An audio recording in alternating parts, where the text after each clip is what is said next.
Nothing astonishes men so much as common sense and plain dealing. And that's exactly what we need more of today. Recently, we've had a debate in Colorado about Amendment 64. It was a constitutional amendment in Colorado to legalize the use of marijuana, not decriminalize, to use it, to make it legal.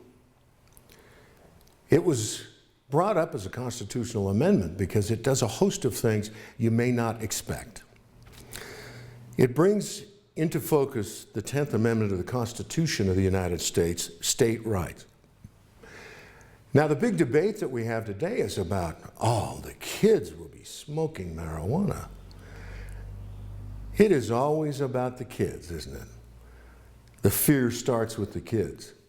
We don't ask ourselves where this marijuana problem came from. Those of us who grew up in the country understand a lot about marijuana. It grows in the ditches. It's a weed. It's hemp.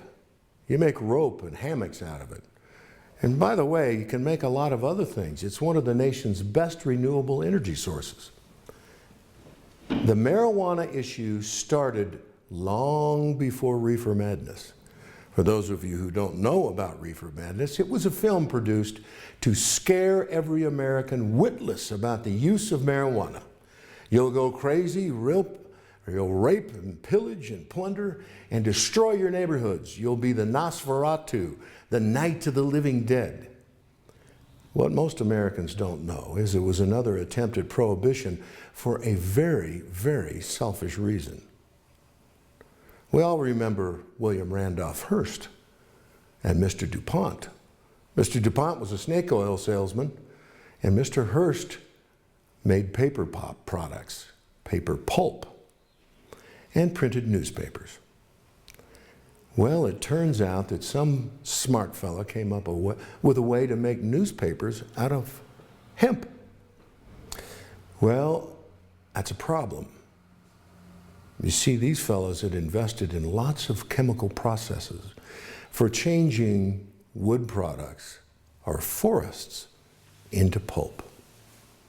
In order to secure their investment, and I would invite you, by the way, to look this up for yourself. Don't trust me. Do the research. All of a sudden, we have a war on hemp. It was then a verboten product. The mines of America were being stolen by the hemp smokers. What was really happening is they didn't want to lose the value of their timber. So they even appointed their own drug czar, a fellow named Hensley, I believe, and he was a cousin of one of the two. Go back and read it. Read the stance the AMA took on it. This boondoggle, this crony capitalism, to save the children from the evils of marijuana, has put people in jail for life, has killed people on the border. It's a billion-dollar failure. The lifeblood of America has been drained out by these two characters and those who have followed them into hell to save you from yourself. And it's all a lie. So why did I come out for Amendment 64? To stop this war on a word. Be careful about wars on words. You'll never know when the war is over. And take a look at all the people making a lot of money on the war on a word. People in Mississippi in the 60s were given life sentences for smoking a joint. We've got Mexicans on our southern border dying at the hands of drug smugglers. And we're saving what?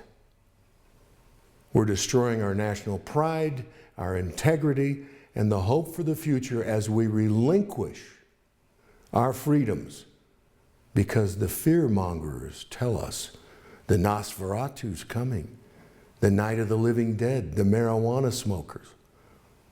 Don't believe them. And do this research for yourself.